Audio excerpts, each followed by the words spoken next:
I'm Professor Kenneth Hansen of the University of Central Florida Judaic Studies program, and I'd like, with a little help from AI, to get inside the heads of the Nazi ideologues of the Third Reich, including Adolf Hitler himself, to understand with clarity what drove this pure evil, and who better to explain Nazi racial ideology than one of its victims, a German Lutheran minister who stood up against it and paid the price for his courage.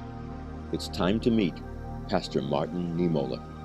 Mein Name ist Martin Niemoller, ein lutherischer Geistlicher, der dafür bekannt ist, ein leidenschaftlicher Gegner des vielleicht verabscheuungswürdigsten Menschen der Geschichte zu sein, Adolf Hitler. Allerdings muss ich gestehen, dass mein Erbe etwas gemischt ist, wie wir sehen werden. I was born in Lippstadt, Germany, and became in my younger years a submarine commander during the First World War. I won the Iron Cross First Class, the highest decoration for bravery. After the war, I turned to different pursuits. I decided to take up the study of theology, a very different path from my wartime exploits. I was ordained in 1931, taking up a pastorate at St. Anne's Church in an affluent suburb of Berlin. Yet, I was an ardent German nationalist, and it is with considerable shame that I must confess to being an early supporter of this man Hitler. I welcomed his rise to power in Germany as I penned my autobiography in 1933, From U-Boat to Pulpit. It was the Nazis' praise that helped bring this book to fame in Germany, becoming a bestseller. I, as so many in Germany in those days, referred to those years of the Weimar Republic as years of darkness. It was a time of national humiliation. It was my hope that Hitler would bring about a great revival of the German nation. We longed for certainty in an uncertain age. But by the fall of 1934, my faith in Hitler completely collapsed. I saw the dark side of the Third Reich. It was at that time that I helped organize, with other members of the clergy, what we called the Confessing Church, a group devoted to swimming against the tide. We were alarmed by what we saw as the Nazification of the German churches, as anti-Christian ideas were increasingly tolerated by both clergy and laity. We were especially alarmed by the racial doctrines of the Nazis, that is, Nazi racial ideology. Yet some historians look back and question whether Hitler even had an ideology. After all, he was, first and foremost, a politician. And we must ask, what politician actually has an ideology? If we wanted to find some coherent ideology in Hitler's mind, what would we look at as proof? Of course, we have Hitler's writings, the most famous of which was his autobiography, Mein Kampf, My Struggle. Doesn't Hitler plainly state his ideology in this book? Die gesamte menschliche Kultur, alle Ergebnisse von Kunst, Wissenschaft und Technologie, die wir heute vor uns sehen, sind fast ausschließlich das Produkt der Arier. Wenn wir die Menschheit in 3 Gruppen einteilen würden, die Gründer der Kultur, die Kulturträger, Kulturzerstörer, als Vertreter der ersten Gruppe kamen nur die Arier in Frage. Von ihm stammen die Grundlagen und Mauern der gesamten menschlichen Schöpfung.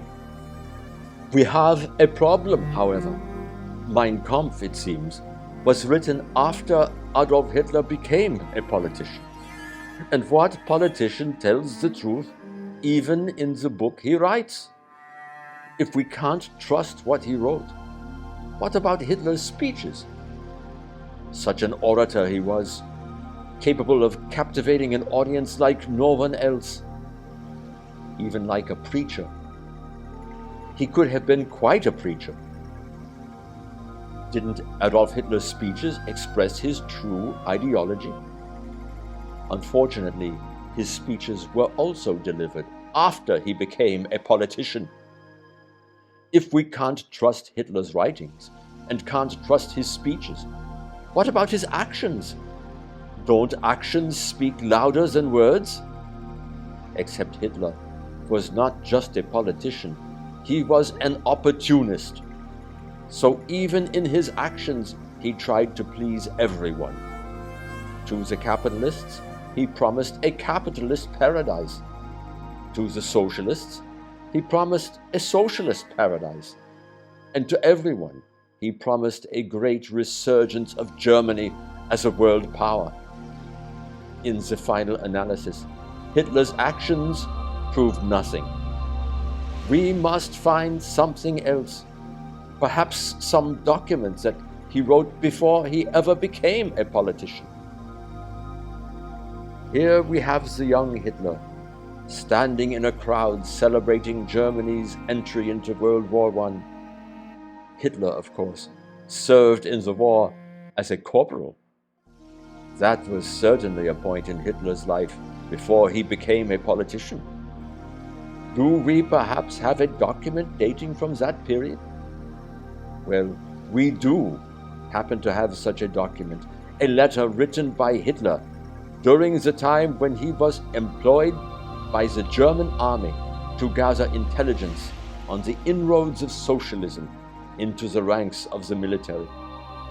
Of course, Hitler equated Jews with socialists, and he wrote his notorious letter on the Jewish question, dated September 16th, 1919.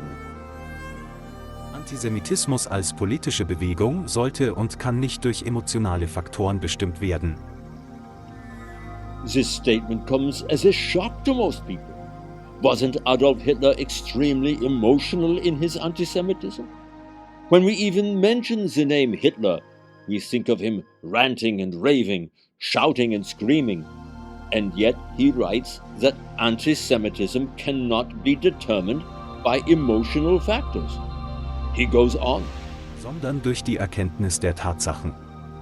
Und diese Fakten sind: Erstens ist das Judentum eindeutig eine rassische und keine religiöse Gruppe. Importantly, there was a great shift that took place in the 19th century. From religious anti-Semitism, calling Jews Christ killers and seeking either to convert them or murder them, to racial anti-Semitism. Jews came to be defined as a racial, not a religious group, and Jewishness was defined as something in the blood. In the past, if you were lucky, you could escape persecution by converting to Christianity. No more. No certificate of baptism could change the Jewishness in the blood. This shift laid the groundwork for what would become exterminatory anti-Semitism. Alles, was für den Menschen eine Quelle höheren Lebens ist, sei es Religion, Sozialismus oder Demokratie, ist für den Juden lediglich Mittel zum Zweck, nämlich die Befriedigung seiner Macht und Geldgier. How many times down through history has that charge been aired? Money-grubbing Jew. The next sentence in Hitler's letter is perhaps his most important. Sein Handeln wird zu einer Rassentuberkulose der Völker führen. Jews are considered to be an infection, a disease.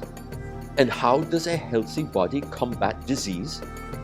I am not a physician, but I understand that there are certain autoimmune reactions. It's the lymph nodes that secrete white blood cells, isn't this correct? Which silently course through the bloodstream and identify the invading agent and kill it. Now, does this reaction happen consciously? Am I aware that when I am attacked by a virus, my body fights it in this way? Am I emotional about it? Are the white blood cells emotional? Do they announce to the invading bacteria, I hate you, I hate you? Of course not.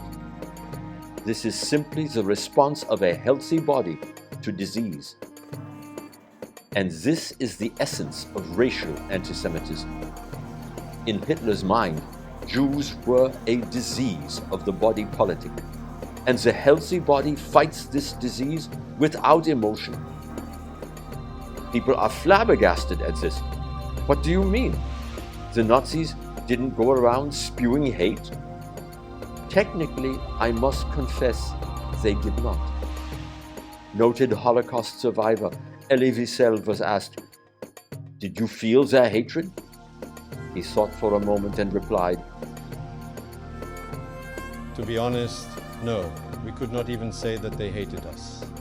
We weren't worthy of their hatred. They didn't even hate us. "The healthy body simply kills, and it does so without emotion." Daraus folgt, rein emotional begründeter Antisemitismus wird seinen letzten Ausdruck in Form von Pogromen finden, die willkürlich und daher nicht wirklich wirksam sind. What is a pogrom? There had been many pogroms across Eastern Europe and Russia during the Tsarist era. Basically, they were organized riots, aided and abetted by the authorities themselves. Emotional? Yes. Violent? Yes. But then it was over. The Nazi attitude toward pogroms was, surprisingly enough, negative. Why, you would imagine that the Nazis would applaud pogroms. But such things were, in their eyes, un-German. After all, they were technically illegal, even though the authorities themselves approved them. Hitler wanted everything to happen by law, and that's why Hitler called them capricious and not truly effective. Der rationale Antisemitismus muss jedoch eine systematische, legale Kampagne gegen die Juden betreiben, indem er ihnen die besonderen Privilegien entzieht, die sie im Gegensatz zu den anderen unter uns lebenden Ausländern genießen. The last word people associate with the Nazis is legal. But for Hitler and his minions, this was very important. They passed law after devastating law. That was the German way. And in the end, they made murder legal. Jews, after all, were considered foreigners. Never mind that they had been living among us for centuries, that they felt more at home in Germany than in any other country on earth. We must revoke any privileges they have in law. Aber das Endziel muss die Entfernung der Juden überhaupt. Die Entfernung der Juden überhaupt. Historians scrutinize every word in German, trying to find out exactly what Hitler meant. The complete removal. Was Hitler's anti-Semitism murderous even at that early date? Characteristically, he writes in euphemism. He is deliberately vague, as if to say, I have a nightmare. Jews are present. I have a dream. Jews disappear. He doesn't say how they are to disappear. Simply gone. But thanks to this important letter from 1919, we know that what Hitler wrote years later in Mein Kampf, after he became a politician, is in fact accurate. This was his racial ideology. Here are Hitler's words in Mein Kampf. Ich begann, Juden zu sehen, die sich in meinen Augen vom Rest der Menschheit unterschieden. Gab es irgendeine Form von Schmutz oder Verschwendung, insbesondere im kulturellen Leben, ohne dass mindestens ein Jude daran beteiligt war? Wenn man auch nur vorsichtig in einen solchen Abszess schnitt, fand man, wie eine Made in einem verwesenden Körper, oft geblendet vom plötzlichen Licht, einen Kieke. What Hitler wanted was an amoral anti-Semitism, emotionless, in his mind, rational, without morality, amoral. Basically, he wanted a few thousand hitmen. Now, when Al Capone hired a hitman, was the hitman filled with hatred at his object? Did he even know his victim? Usually not. He was simply doing a job. I have nothing against you personally, I'm just shooting you. And so it was with the Nazis. A few thousand hitmen, the elite, those who truly understood Nazi racial ideology, the SS. Nazism can be understood as a kind of religion. As a theologian, I can address this, but it was, if anything, an anti-religion religion. You see, when we study the great religions, at least of the West, Judaism, Christianity, and Islam, we discover that they have certain things in common. A beginning point, describing the genesis of everything, then a progression, a pathway that people are to follow, usually with many ups and downs. Invariably, they are directional. They point us toward some goal, toward an end, a better day. In Judaism, there is the concept of the Messiah and a messianic age. In Christianity, we have the idea of the second coming. In Islam, there is a final judgment of humanity. Marxism, a Jewish thing in the eyes of the Nazis, involved class struggle, culminating in a classless society. Such ideas were anathema to Hitler and the Nazis.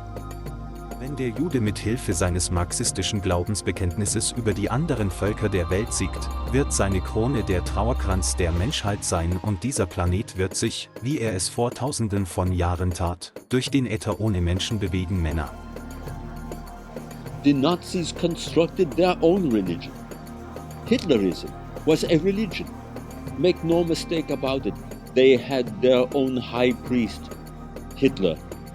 The SS was a kind of priesthood. They employed the language of sacrifice.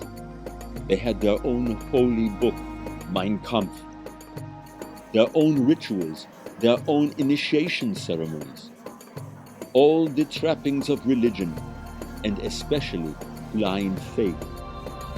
But for the Nazis, the idea of an end, a messianic age, was boring, stagnation. What do you have in the end?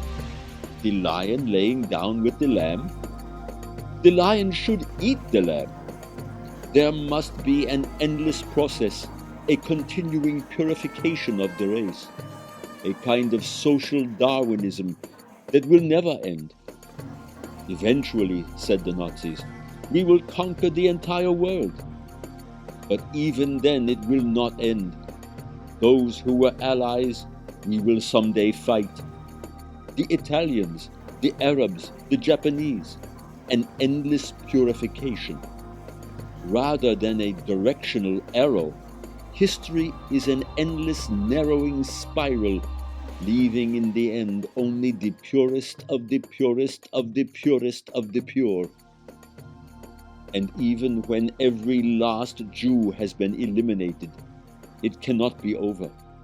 There will still be the Jewish spirit that can infect even non-Jews. And that is why one day I, Martin Niemoller, would be diagnosed by the Nazis with the Jewish spirit. The tale of my suffering will await another day.